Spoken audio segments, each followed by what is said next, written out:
Haha, welcome guys, welcome. Remember we are practicing some strategies that you can use that will help you conquer the STAAR test. And so we are looking at a informational or expository text, and what are some things that we can do as we read to help us make sure that we comprehend or understand what we read. Now, just a quick reminder, I know I'm reading an expository or informational text because the goal of this text, as you'll find out when you read it, is to simply convey information. In this case, we decided it's going to be information about how bears like to break into minivans. And we know that because we looked at the title and thought about, what we know about these things.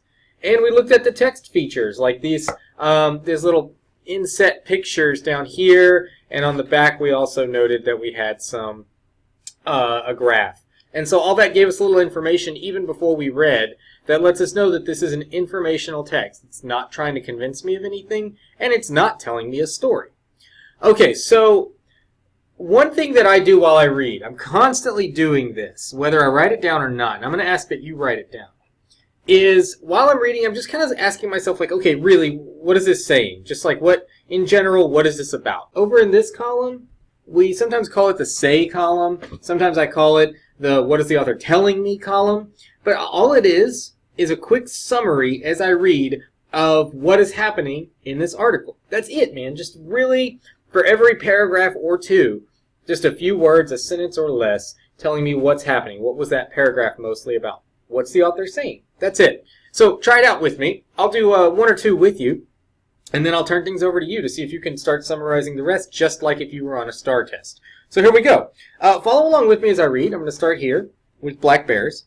Black bears at Yosemite National Park break into minivans more than any other type of vehicle to find munchies, according to a new study published in the October 2009 Journal of Mammalogy. If this sounds mammalogy, the Journal of Mammalogy. I know a journal is like a collection of studies, but what in the world is mammalogy? Where could I look for that? I'm kind of curious. So I know this article is about bears and mammalogists study bears, so I kind of have an idea of what mammalogy is, but real quickly, let me jump into my trusty dictionary, and of course, I'm using my words at the top. Remember, I have to find mammalogy. It's going to be between these two words. It's definitely not between mount and movable.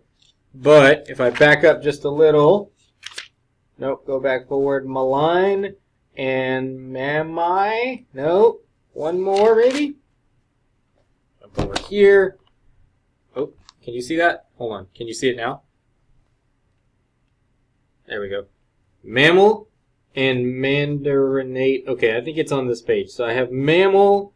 Oh, look, there it is. Mammalogy. It was right there near the top. So, big man. Okay, here we go. Mammalogy. A little tough to see there, isn't it?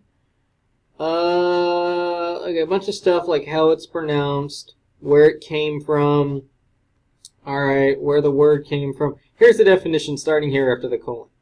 A branch of zoology. Now, I know zoology, that's where you study animals, okay? So it's a branch of animal study dealing with mammals.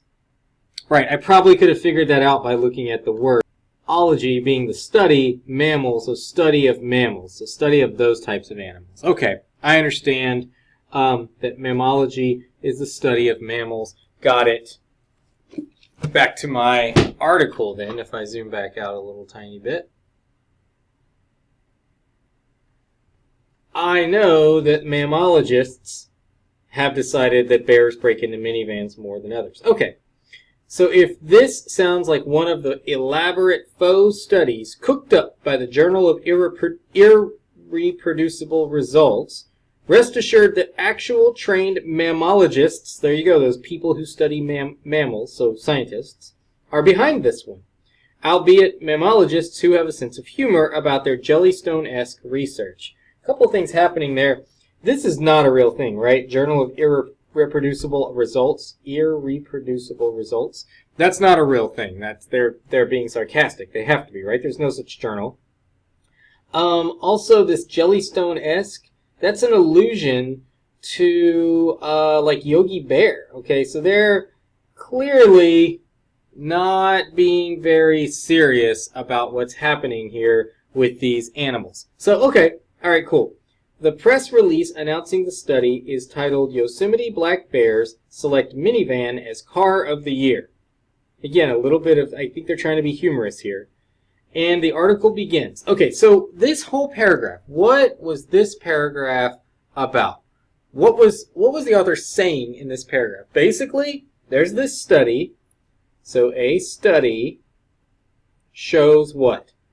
Bears, black bears, just that bears like to break into minivans. That's it. So that whole paragraph, all like 7 lines there, are just about how a study shows that bears break into minivans. Now, I don't expect you to talk out loud during the STAAR test. In fact, I would advise that you don't talk out loud during the STAAR test like I just did. But I do want you inside of your head to be having that same conversation with yourself. What are they talking about here? Or what is this? What are these 7 lines mostly about? And summarizing, you can write in your test book on STAAR. You can write it right here. So summarize as you go. So try that as you read. Just a few words here, for every paragraph, maybe every couple of paragraphs, just a few words indicating that, you know what's happening. You can just summarize it in just a sentence or so. That's a good practice, man, and I promise if you do that on STAAR, then you will have a better chance of getting questions correct, I promise. Okay, you got this, man. Go summarize. Later.